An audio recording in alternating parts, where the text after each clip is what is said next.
Hola amigos, bienvenidos a su programa de Reavivados por su palabra. Queremos agradecerle de manera especial a todos aquellos que se han unido a nuestra comunidad y queremos además invitarles a que puedan ir a ese botoncito allí que dice unirse. Ahí va a aparecer una encuesta donde queremos conocer las opiniones de ustedes sobre qué temas consideran más relevantes en este momento de tanta confusión y discusión teológica a lo largo del mundo. Entonces, ¿qué temas quisieran ustedes ver allí reflejados en esa comunidad? Así que no se les olvide pasar por allí y responder nuestra encuesta. Como siempre, hoy vamos a orar para iniciar nuestro estudio. Buen Dios, rogamos hoy tu compañía y sobre todo nos ayudes a ser humildes. A lo largo del estudio de la persona de Saúl vamos a darnos cuenta de la importancia de esta cualidad.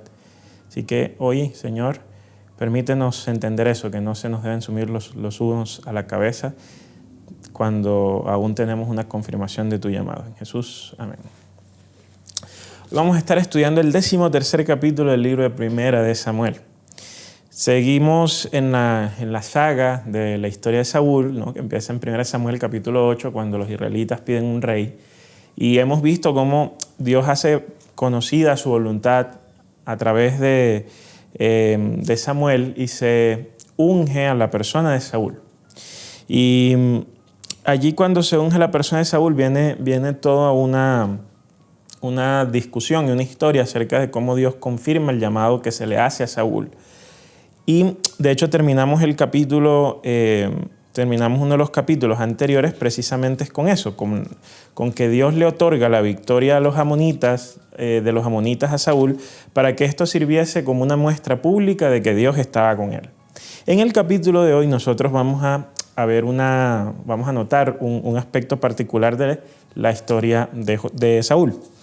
Cuando leemos en el texto dice que Saúl tenía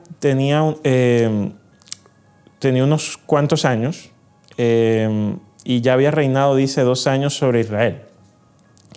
Luego dice que escogió a 3,000 israelitas, a 2,000 los tenía en Micmas y en el monte Betel, y 1,000 estaban con Jonatán en Gabá de Benjamín, y el resto del pueblo lo envió de regreso a casa. Ustedes recordarán que él había convocado a toda la fuerza militar israelita, pero en este momento de la historia, Israel no tenía propiamente un ejército dedicado a ser ejército, sino que, como pasó en la gran mayoría de las naciones, excepto quizá con los romanos, los soldados provenían en realidad de las distintas casas de Israel y eran aquellos jóvenes mayores de unos 20 años que estaban o que tenían capacidades para luchar, ¿no?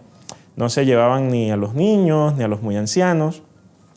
Entonces, lo que hace Saúl es que dice, bueno, no voy a tomar todo el ejército, voy a tomar una parte del mismo. Entonces dice el texto 3,000 hombres. Y aquí ya empezamos a ver la advertencia que Samuel le hizo al pueblo cuando le pidieron rey. Él les dijo, él va a agarrar a los jóvenes de ustedes y los va a utilizar como su ejército, como su protección. Y aquí empezó a cumplirse dicha promesa.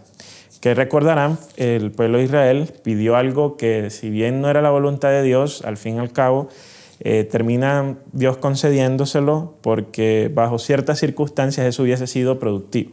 Pero empezamos a ver de que ya las circunstancias no son tan productivas. Entonces el texto nos dice que Jonatán, el hijo de Saúl, ataca a la guarnición filistea y los filisteos lo saben. Entonces Saúl manda a que se toque trompeta para que todos los de Israel sepan que probablemente va a haber un encuentro de guerra con los filisteos. Entonces todo Israel supo que Saúl había atacado a la guardia de los filisteos y supo también Israel que se había vuelto odioso ante los filisteos. Y se unieron y marcharon a Gilgal, que era el sitio desde el cual Saúl gobernaba. Pero también los filisteos se reunieron para pelear contra Israel. Y los filisteos, dice que contaban con 30,000 carros de guerra, 6,000 soldados de caballería y un ejército incontable como la arena del mar. Subieron y acamparon en Micmas, al oriente de Bet-Aven. Ustedes recordarán los números del ejército israelita en el capítulo 11 eran alrededor de 200,000 hombres de a pie. Pero aquí los filisteos, entre carros de guerra y caballos, tienen 36,000. 36,000 carros de guerra y caballos equivalen a más o menos unos 100,000 soldados de a pie. Porque, como en alguna ocasión ya los hemos explicado, los carros de guerra eran diseñados para proteger a la persona que iba allí y usualmente la persona que iba en el carro de guerra tenía lanzas o tenía un arco y él solito podía encargarse de varias personas, varios soldados de a pie. Los caballos pues tienen una fuerza superior a la del soldado raso, y un hombre en un caballo puede arrastrar fácilmente varios soldados de a pie. Entonces aquí las balanzas estaban desequilibradas. Efectivamente, los filisteos, desde un punto de vista humano, tenían mucho más que el pueblo de Israel y por lo tanto estaban en unas condiciones de poder atacarlo y poder obtener una victoria casi que segura. En el verso 6 dice que cuando los soldados de Israel se vieron acorralados, se escondieron en cuevas, en fosos, o sea, ellos se dieron cuenta de que llevaban las de perder. Entonces, el texto dice, bueno, que Saúl estaba en Gilgal y él estaba esperando a Samuel, que Samuel le había dicho que iba a llegar y iba a llegar a ofrecer un sacrificio.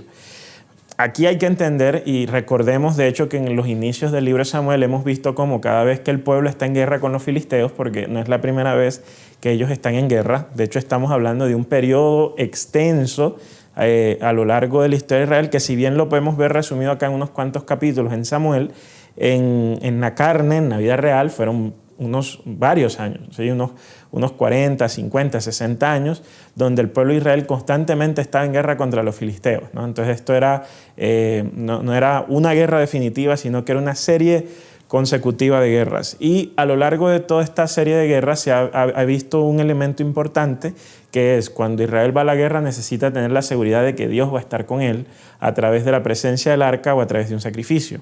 Entonces Saúl estaba esperando a Samuel porque Samuel era el encargado de ofrecer dicho sacrificio. Él era el profeta, Dios se comunicaba directamente con él. Pero como Samuel no llegaba, dice el texto, el pueblo comenzó a desertar. Y Saúl tomó una decisión desesperada, ¿sí? Saúl tomó una decisión desesperada, pero que desde nuestro punto de vista quizá era lógica, porque Saúl está perdiendo al pueblo, el pueblo se le está desanimando, el pueblo lo está perdiendo, el ejército de los filisteos es mucho más fuerte que el de él, y el único recurso que él tiene, que es el recurso de la apelación a lo divino, no va a funcionar porque sencillamente Samuel no estaba presente. Entonces cuando logramos como ponernos en la situación, Saúl dice, bueno, si el punto es un sacrificio, pues yo hago el sacrificio. Y Saúl tenía digamos que podríamos llegar a ser rápidos de juzgar a Saúl y decir, no, Saúl debía esperar a Samuel y él tenía que tener la paciencia, pero ¿tú qué hubieras hecho? Si tú eras el rey de Israel o eras la reina de Israel, ¿no? Y estás allí y está en tus manos, desde tu punto de vista está en tus manos resolver el problema, ¿qué hubieras hecho? Pues tú lo resuelves.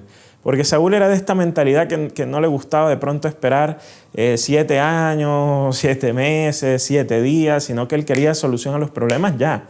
Y muchas veces nosotros somos así. Saúl pues toma la decisión que es lógica para él, y entonces en el versículo 9 dice que traigan un holocausto, ofrendas de paz, y él ofreció el holocausto. Cuando él estaba terminando de hacerlo, llega Samuel y Samuel le dijo, ¿qué es lo que has hecho? Y Saúl le dice, me di cuenta que el pueblo está desertando y como tú no venías y los filisteos estaban reunidos en Migmas, pensé, ahora los filisteos van a venir a Gilgal para luchar contra mí y yo no he implorado la ayuda del Señor. Así que me armé de valor y ofrecí el holocausto. Y Samuel le dijo a Saúl, lo que has hecho es una locura, no obedeciste lo que el Señor tu Dios te ordenó hacer. Si hubieras obedecido, el Señor habría confirmado para siempre tu reinado sobre Israel. Ahora, tu reinado no durará mucho. El Señor ha buscado un hombre que actúe como Él le agrada y ya lo ha escogido para que reine sobre su pueblo, ya que tú no pudiste obedecer lo que Él te mandó. Entonces, el texto nos muestra cómo las intenciones de Saúl eran buenas, pero las acciones mismas de Saúl terminaron siendo algo desacertado, terminaron siendo algo malo. Aquí hay mucho que rescatar, la verdad. Aquí hay mucho que nosotros pudiésemos pensar, meditar un poco, marinar. Porque, como decía, al fin y al cabo, Saúl desde su punto de vista estaba haciendo algo bueno y de hecho el texto nos dice en el versículo 12 que él pensaba que era algo hasta valiente. Él tomó valentía, tomó coraje, dice el texto, y entonces ofrece el holocausto. Cuando nos colocamos a pensar un poco, o sea, vuelvo, insisto, cuando ahora nos colocamos a pensar un poco desde el punto de vista de Saúl, claro, o sea, requería valentía porque él sabía que Samuel era el que debía ofrecer el sacrificio, no él. Entonces, él estaba colocándose en el lugar de alguien que no podía colocarse en el sitio de Samuel para ofrecer el sacrificio. Aquí en esta historia, en el capítulo de hoy, al principio en la oración decíamos el valor o el principio que debemos rescatar es la humildad. A Saúl se le subieron un poco los humos, ¿no? Él dijo, pues yo soy el rey de Israel y como rey de Israel yo tengo el derecho aquí de ofrecer sacrificio. Vamos a ofrecer este sacrificio. Y entonces yo me imagino que en la mente de Saúl, ya Dios lo había llamado, Dios le había confirmado el reino.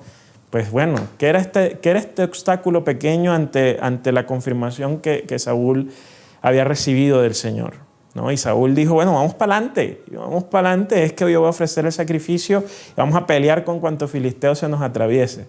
Pero en este momento Saúl, se creció tanto como rey que se le olvidó que él debía obedecer estrictamente y adecuadamente a lo que Dios había ordenado. Y lo que Dios había ordenado era que Samuel iba a ofrecer el sacrificio. Era importante que él entendiese la división que existe y que existía en este momento entre rey y sacerdote. El rey debía gobernar los asuntos políticos, ¿sí?, militares del pueblo de Israel y en este caso Samuel en función de profeta, pero ustedes recordarán que él sirvió en el santuario, en función también aquí de sacerdote, era él el que debía encargarse de los elementos religiosos del pueblo. Entonces el rey no podía llegar y traspasar esa frontera y ese límite que Dios había puesto por razones saludables. Entonces la actitud de Saúl es la actitud de aquel que quiere hacer todo y que quiere extenderse hacia todo, porque piensa que todo lo que él hace le puede y debe salirle bien. Aquí está entonces la lección donde quizás a veces podemos llegar a recibir un llamado de Dios y lo reconocemos, lo aceptamos. Aún podemos llegar a recibir la confirmación de dicho llamado y decimos, no, el Señor está conmigo, vamos hacia adelante. Pero justo en ese momento de furor, de confirmación, donde todo está saliendo bien, donde crees que ahora también te puedes extender a cosas hacia las cuales Dios no te ha llamado, ¿sí? Y ese es el problema. El problema cuando Dios te llama a hacer algo es que hagas poco, o sea, que no cumplas con lo que Dios te mandó a hacer, pero también que te extiendas. Te extiendas a hacer lo que Dios no te ha llamado a hacer. Entonces la reflexión de hoy es de un corte sobre todo supremamente religiosa. En los días pasados hemos hablado de cuál es el llamado de Dios para ti. Ahora es posible que dentro de las miles de personas que nos están escuchando, muchos ya han identificado el llamado y muchos ahora han confirmado ese llamado con Dios. Pero ¿será que te está pasando lo mismo que Saúl? Te voy a poner un ejemplo. Digamos que Dios te llamó a ser diaconisa y entonces tú eres una muy buena diaconisa en la iglesia y desde tu labor de diaconisa haces cosas espectaculares por Dios y por el otro, por la comunidad. Pero entonces tú dices un día, oye, yo como diaconisa debería ser también tesorera y debería ser también directora de esto. Y entonces empieza una ambición por el poder. Una ambición por tener mucho más, ¿no? Y querer más no está mal. Pero en este caso Saúl quería lo que él no podía tener ni debía tener. ¿Será que a veces en nuestra vida no nos pasa lo mismo? Que por las presiones y situaciones empezamos a querer y empezamos a ambicionar con aquello que sencillamente no deberíamos tener porque no nos hace bien. ¿Alguna vez has reflexionado sobre lo que quieres, deseas o sueñas? O sea, ¿alguna vez te has puesto a pensar dentro de las cosas que no tienes, cuáles son las con las que más sueñas y por lo tanto con las que más quieres? Porque eso dice mucho de una persona. Cuando alguien le pregunta a otra persona qué quiere, ¿no? De eso que le hace falta, qué quisiera tener, y una persona responde, por ejemplo, casa, carro, tal, ahí hay un fuerte deseo por el dinero. Y vuelvo e insisto, esto no es malo por sí mismo. Es malo cuando uno se deja consumir por ello. Pero entonces sabemos que esta es una persona que de su vida la ves relacionada con el dinero. Cuando una persona te dice, por ejemplo, que quisiera vivir lejos en el campo para tener paz, tú te das cuenta que esto es una persona que está valorando elementos inmateriales sobre los materiales, porque quizás puede haber dicho, no, un superapartamento en Manhattan, ¿no? $5 millones por un apartamento. Pero esta persona llega y dice, no, yo quisiera el campo porque quiero vivir en paz. Entonces tú dices, esta persona valora esto. Saúl, si lo hubiésemos preguntado, en este momento se reveló que él anhelaba el puesto de Samuel también, y lo que hacía Samuel, y la relación de Samuel con Dios, un rol que no le pertenecía, y que él estaba deseando pero que no le pertenecía. Eran deseos impropios, y entonces desde el deseo es que se concibe la acción que al final terminará Saúl cometiendo. Entonces, ¿qué deseas tú? ¿Sí? ¿Qué es lo que ambicionas? Analízalo, ponlo a los pies del Señor y dile que te ayude a que tus deseos puedan estar alineados con los deseos de Él, para que no se repita la historia de Saúl.